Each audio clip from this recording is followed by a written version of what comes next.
حج کرنا, زکات دینا, یہ سارے ظاہری اعمال ہیں, لیکن فرمائے کہ ان کی جو روح ہے وہ کیا ہے, جب تک کہ وہ نہیں ہوگی اس کے ساتھ, اس وقت تک گویا کہ مقبول نہیں ہے جائے نا.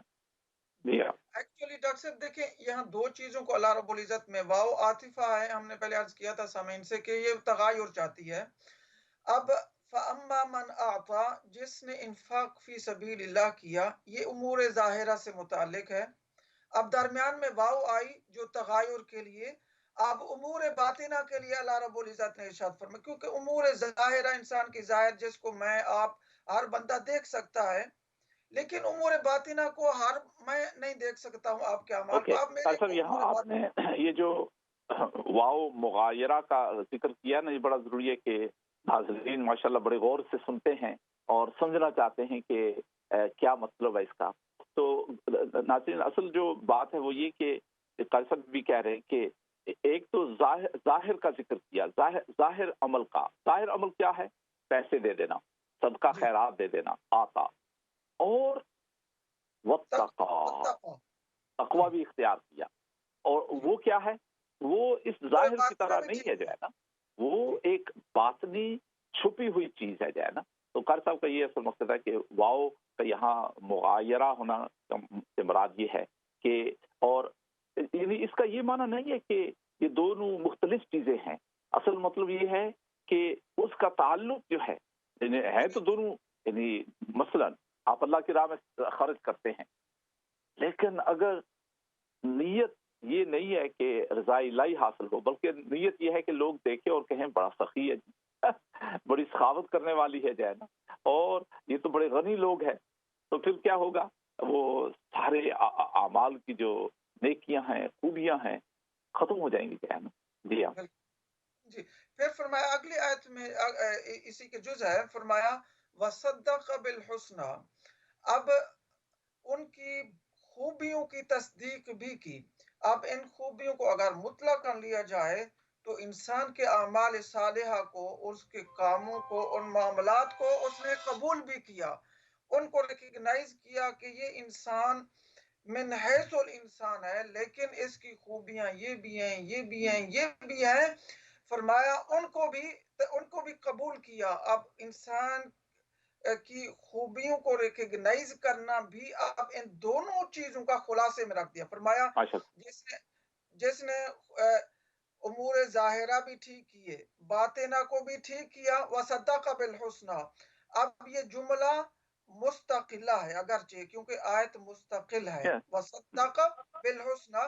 اب دوسرے کی خوبیوں کو بھی قبول کیا, تو گویا کہ یہ امور ظاہرہ اور باطنہ کے ساتھ اس کا جو ثمرہ رکھ دیا. فرمایا کہ انسان کی من حیث الانسان, لیکن اس کی خوبیوں کو بھی تسلیم کیا. اب ان خوبیوں سے مراد محسن کا احسان ہو, اس میں نیک کی نیکی ہو, اس میں جس طرح سے بھی انسان کی جو جتنے پوری 70-80-90 سال کی زندگی میں بہت ساری خوبیاں ظاہر ہوتی ہیں, بہت سارے امور ہوتے ہیں, معاملات ہوتے ہیں.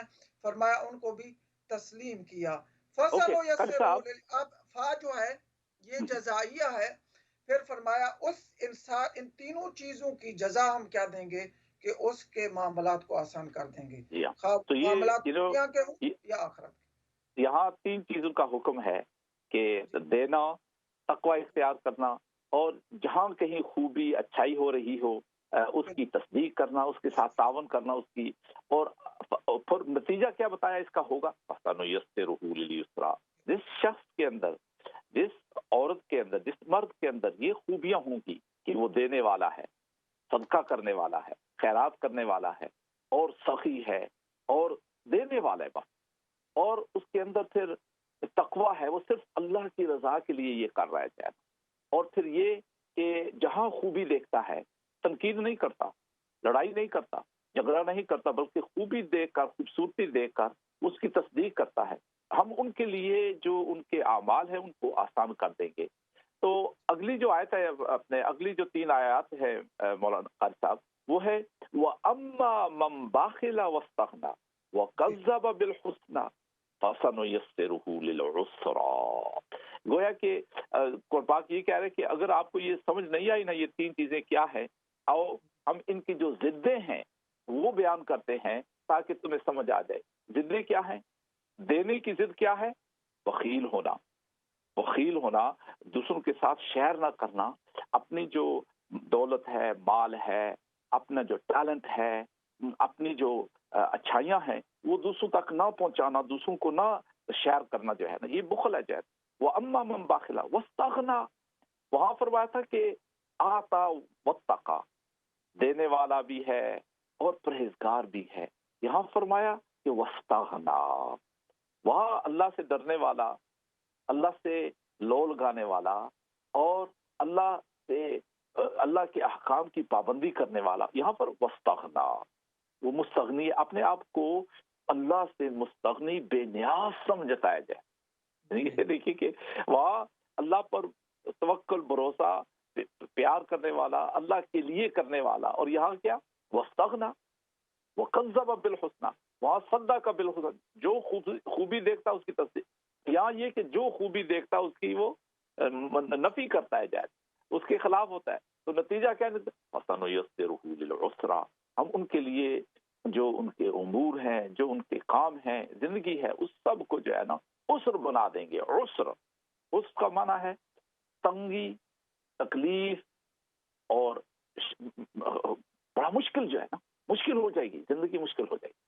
اور شاید جو ہے جب ہمیں مشکلات کا سامنا کرنا پڑے تو بعض اوقات، ہمیشہ نہیں جائے، کیونکہ بعض اوقات تو اللہ تعالیٰ امتحان لیتا ہے، وَلَنَبْلُوَنَّكُمْ بِشَيْءٍ مِّنَ الْخَوْفِ، وہ تو امتحان، اور کبھی کبھار بلکہ ہم پہچان سکتے ہیں کہ جب ہماری غلطیوں، گناہوں اور ہماری نالائکیوں کی وجہ سے جو مشکلات آتی ہیں وہ بڑی شدید قسم کی مشکلات ہوتی ہیں، وہ تکلیف دہ ہوتی ہیں، جبکہ جو امتحان ہوتے ہیں اللہ کی طرف سے وہ دوسری نوعیت کے ہوتے ہیں، ان سے دل چھلنی نہیں ہوتا، ان سے ڈپریشن نہیں ہوتی، ان سے انسان جو ہے وہ انکشس یا سٹریس نہیں ہوتا اس طرح جیسے کہ برے کام۔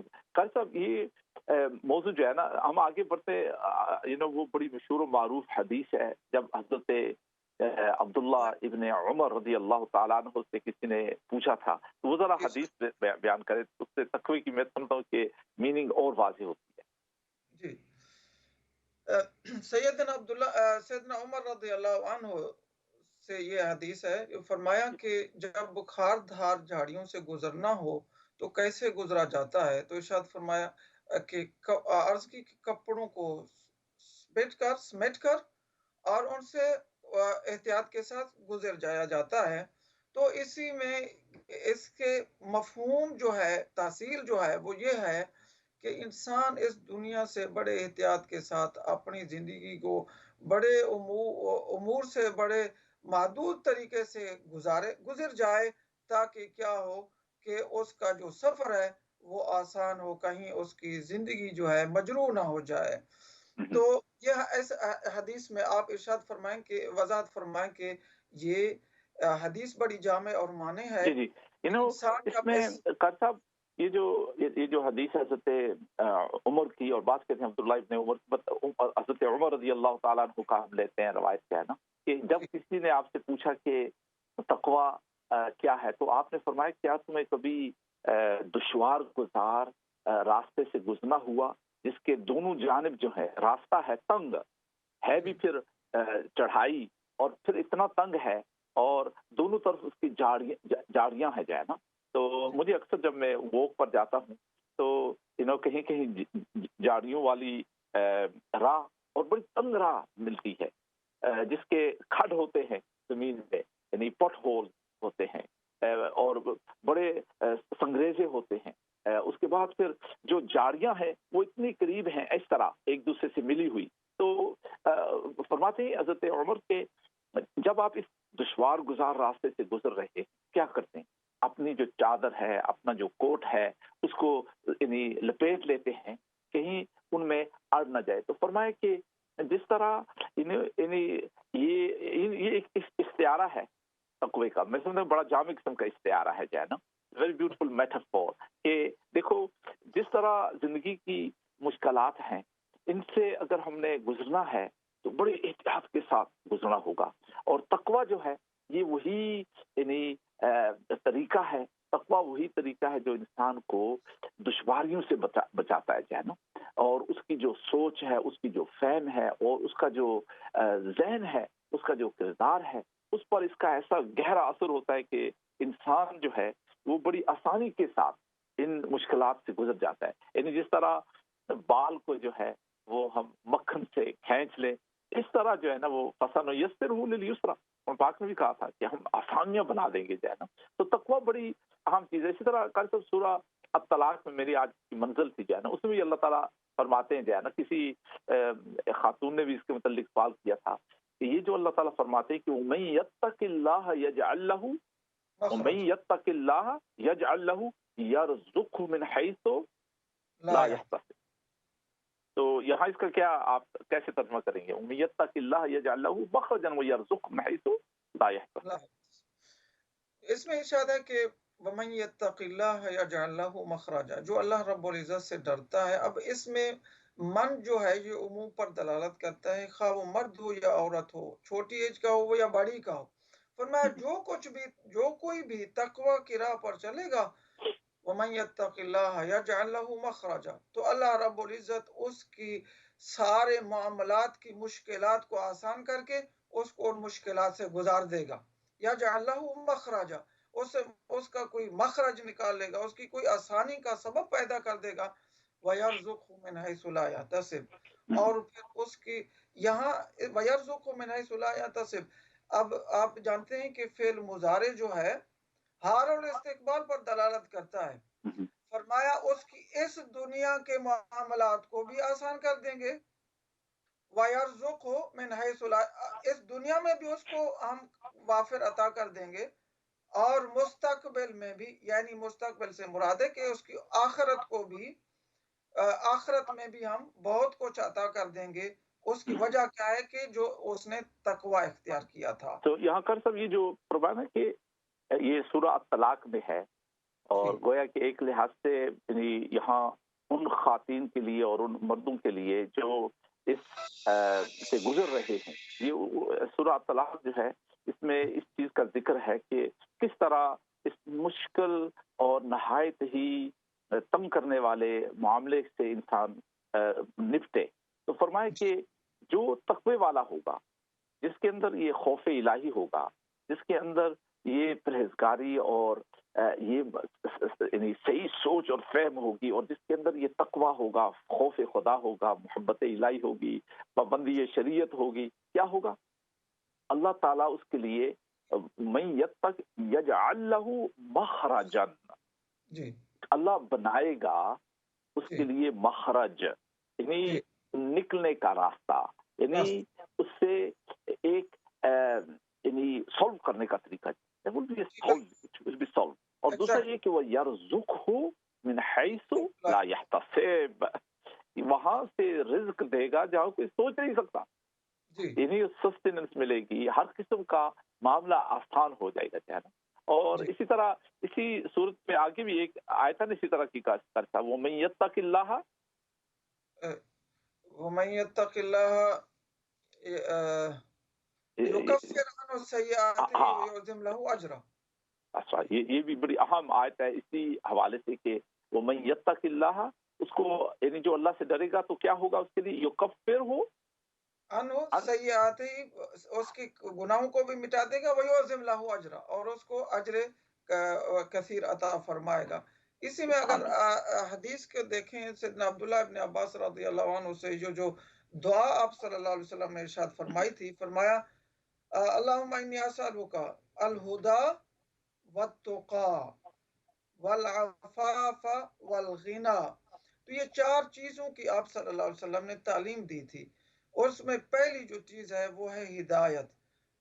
اس آیت کے حدیث کو اگر تحلیل کریں تو اس میں سب سے جو پہلی چیز ہے وہ ہے سوال، اللہم انی اسألک الہدی. اب سوال جو ہوتا ہے، اس سوال میں طلب ہوتی ہے. اب طلب جو ہے ایک رجا کا معنی پر دلالت کرتی ہے، جس کا مطلب یہ بنتا ہے کہ انسان کا امید کا پہلو راجع ہوتا ہے نا امیدی سے. فرمایا جب انسان سوال کرتا ہے تو اس میں یہ ایک امید ہوتی ہے، تمنا ہوتی ہے، اگرچہ اس میں بی پلان بھی شامل ہوتا ہے کہ ہو سکتا ہے قبول نہ ہی ہو، لیکن جب بھی انسان کرے اپنی ابتدا کرے، انتہا کرے معاملات کی، تو سوال پر چھوڑے، اللہ رب العزت کی سے طلب کرتا رہے۔ کیا چیزیں؟ فرمایا 4 چیزیں ہیں۔ پہلی جو چیز ارشاد فرمائے الہدا، ہدایت کا آپ بہتر سمجھتے ہیں، معنی ہوتا ہے گائیڈنس، رہنمائی، کہ جن معاملات میں اللہ رب العزت کی رہنمائی شامل ہوتی ہے ان کو پذیرائی ملتی ہے، وہ کامیاب ہوتے ہیں، مکمل پایا تکمیل تک پہنچنے میں آسان ہوتے ہیں۔ دوسری چیز جی کی جو تعلیم فرمایا وتقا، اور تقوی کی۔ تقوی میں کیا؟ دونوں پہلو شامل آئے کہ انسان کی زندگی بھی کامیاب رہتی ہے اور آخرت بھی کامیاب رہتی ہے۔ پھر تیسری چیز کی ارشاد فرمایا والعفاف، عفاف جیسے ہم بچیوں کے نام بھی رکھتے ہیں، عفیفہ، عفیف، عفاف، جس کا معنی ہوتا ہے پاک دامنی۔ ہمارے ہاں ایک منسٹر بھی گزری تھی، آپ کو اگر یاد ہو، عفیفہ ممدوٹ۔ تو عفیفہ مؤنث کا صیغہ ہوتا ہے کہ جس کا معنی ہوتا ہے پاک دامن۔ پاک دامنی کی بھی التجا اور سوال اللہ رب العزت سے، یہ بھی ایک سنت نبوی ہے۔ پھر چوتھی جو چیز اس حدیث مبارکہ میں فرمایا والغنا، یہ انسان کی، اب کیا ہوتا ہے کہ انسان کی ساری زندگی کی تگ و دو کیا ہوتی ہے، مال و دولت، دنیا آخرت، لیکن آخرت یہ جو غنا ہے، یعنی مال و دولت ہے یا دنیاوی امور سے متعلق اشیاء ہیں، ان کو چوتھے نمبر پہ رکھا، لیکن پہلے دوسرے اور الفاظ میں دوسرے اور تیسرے قناعت، نمبر پر جی، یعنی اتنا، یعنی اے اللہ جتنا تو دے گا اس پر قانع ہو جائے، کہاں ہو کہ جائے۔ یہ 4 دعائیں جو ہیں، اللہم انی اسألک الہدا، اے اللہ ہدایت بھی دے، یعنی اللہ سے سوال کرے، مانگ رہے، اے اللہ ہدایت بھی دے، تقوی بھی دے، اور عفت، پاک دامنی اور آنکھوں کی حفاظت کی توفیق عطا فرما، اور اے اللہ اتنا مال دے جس سے ہم قانع ہو جائے، یعنی یعنی خوش ہو جائے، راضی رہ جائے نا۔ تو قاری صاحب، تقوی کا جو موضوع ہے، اور یہ جو بڑا اہم اسلامی نظریہ ہے، بلکہ قرآن پاک نے فرمایا کہ ہدی للمتقین، قرآن پاک نے اپنا مقصد یہ بیان کیا ہے کہ جو قرآن پاک ہے یہ ہدایت ہے متقین کے لیے۔ دوسری جگہ فرمایا ہدی للناس، ہر ایک کو ہدایت دیتا ہے، لیکن خاص جو اس سے مستفید ہونے والے ہیں، زیادہ مستفید ہونے والے وہ کیا ہے؟ پرہیزگاری والے، متقی ہوں گے۔